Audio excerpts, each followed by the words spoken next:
duket si ka një përpjekje për të amnistuar grabitësin më të madh të bankers të minë tani, po pastaj hyn kinezët, dori bankers nga loja, nuk e ditë, flasim ne tani këtu. Çfarë ka ndodhur me hetimet për aferën e Bankës Petroleum dhe me masat e sigurisë personave të dyshuar? Çfarë konkretisht ka ndodhur? Se duket si një gjë që është lënë kështu që si një proces që hajde mos edhe mund të mbyllet. Tani duhet sqaroj që hetimet sa i përket aferës së Bankers janë duke vijuar nga prokuroria e posaçme kundër korrupsionit dhe krimit të organizuar, janë dy prokurore të cilat po ushtrojnë ndjekjen penale, Anita Jella dhe Enkeleta Midonaj. Zhvillimi më i fundit në raport me këtë çështje ka qenë pikërisht zbutja e masës së sigurisë për 4 personat kryesorë të dyshuar për këtë aferë, që janë 2 shtetasit kinez, të cilët janë dhe CEO të kompanisë, po ashtu Leonida Qobo dhe një shtetasi i 4, të cilët ndodheshin për momentin në masën e sigurisë arrest në shtëpi, por me kërkesë të prokurorisë së posaçme, të 4 këto persona janë dërguar në masat e sigurisë ndalim për të dalë jashtë vendit dhe detyrim për paraqitje për faktin se 2 prokuroret kanë arritur në konkluzionin se nuk mund të mbaheshin në masa më të rreta sigurie për sa kohë që ka kaluar afati 9 mujor i paraburgimit.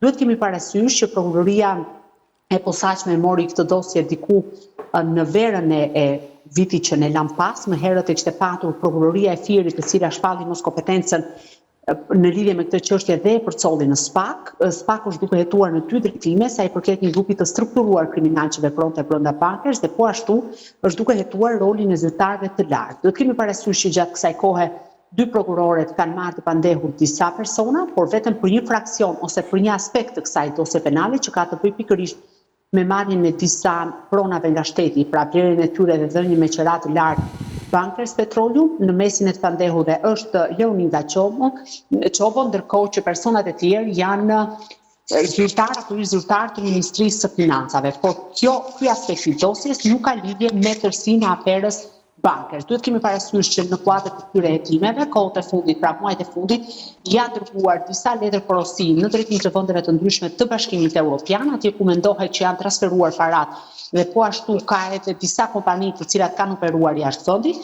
Përgjigjet e këtyre letër porosive nuk kanë pritur edhe për këtë arsye ka patur edhe një zvarritje të hetimit dhe nuk ka patur një konkluzion të qartë sa i përket kësaj afere. Por je dakord me ju, për fakt kjo është afera më e madhe që ndodh në më shumë se 2 dekade, dhe patjetër prokuroria e posaçme do duhet të jetë jo vetëm e shpejtë në hetime, por edhe të jetë e paanshme, sepse bëhet fjalë për disa qeveri të përfshira në këtë çështje, një numër shumë të lartë të zyrtarëve. Sa vepra duhet ta pranojmë që ndër vite janë parashkruar, por gjithsesi gjithë thelbi i këtij hetimi duhet të jenë parat të cilat dyshohen që janë vjedhur dhe janë përmes mashtrimit apo formave të tjera nga kjo kompani, dhe ndërkohë është bërë edhe me bekimin e zyrtarëve të lartë shqiptar. Lala, ndjenin tuaja, ka me hetime për këtë çështje? Akuza kryesore, thot ju? Ka? Vijojnë hetime? Atëherë, hetimi është duke vijuar. Hetimi nuk varet nga masat e sigurisë së personave të dyshuar, pavarësisht se ato janë tashmë në gjendje të lirë, pra kanë 2 masa sigurie që janë masa alternative, detyrim për paraqitje dhe ndalim për të dalë jashtë vendit.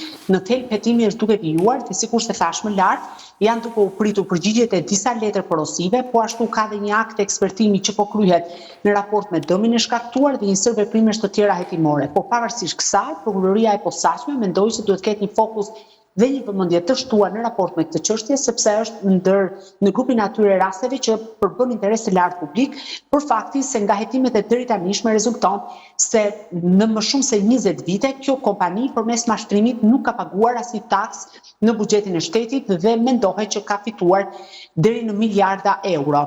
Megjithatë, një shifër të saktë nuk e ka prokuroria e posaçme për sa kohë që akti i ekspertimit është duke u kryer, por patjetër që hetimet janë duke vijuar, pra është një çështje e cila është në proces e sipër. Në fakt, ne në emisionin tonë vazhdimisht kemi patur vërejtje dhe analistët dhe të ftuarit të gjithë për paraburgimin, që është një proces që këtu në Shqipëri ka më shumë të paraburgosur se sa të burgosur.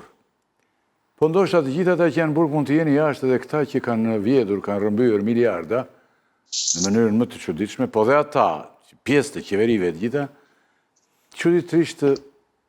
Dhe në këtë pikpamje unë do të pyes ty, nga sa kupton ti që me që merr vesh mirë nga kjo punë dhe i sheh këto problematika, në gjykimin tuaj hetimi për Bankers është serioz dhe SPAK po përpiqet të shkojë deri në fund, apo është më shumë si proces për ta mbyllur këtë çështje? një proces për ta mbyllur, për t'i vënë një volë.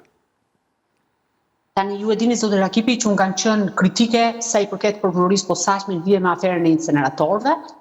Patjetër jam kritike edhe për bankers, por duhet kemi parasysh që ndryshe nga inceneratorët që ishte duke u kryer krimi dhe prokuroria posaçme kishte mundësinë të hetonte dhe realisht të gjente prova ndaj personave të dyshuar dhe që në krye të herës kam thënë me të madhe dhe vazhdoj të qëndroj të njëjtit mendim që afera inceneratorëve ishte një aferë ose një grup i strukturuar kriminal me bekimin shtetëror dhe që patjetër ka të përfshirë deri në nivelet më të larta të qeverisë shqiptare. Në fakt, në aferën bankers, i vetmi ndryshim është që patjetër kjo është një ngjarje ose më saktë një zhvatje e buxhetit shtetit dhe pasurisë kombëtare, por prokuroria në disa aspekte duket si ka duar të lidhura për sa kohë që bëhet fjalë për një krim të kryer edhe më shumë se sa 20 vite përpara, çka do të thotë për shkak të kohës zgjatjes në cilën është kryer vepra penale, prokurorët patjetër kanë shumë më tepër, domethënë do duhet të shtrihen hetimin një kohë të gjatë dhe në këtë aspekt ndoshta janë edhe në pamundësi për të hetuar disa vepra penale. Megjithatë,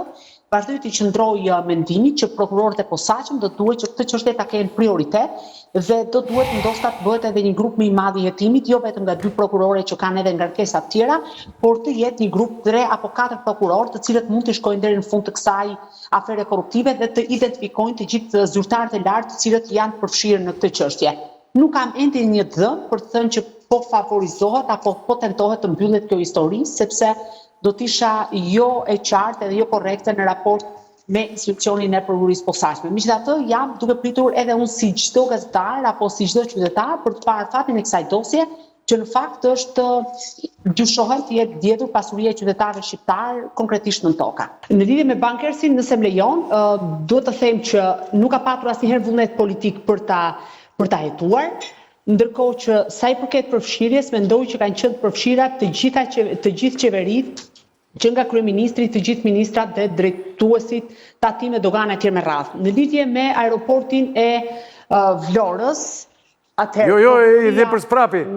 I ke prap.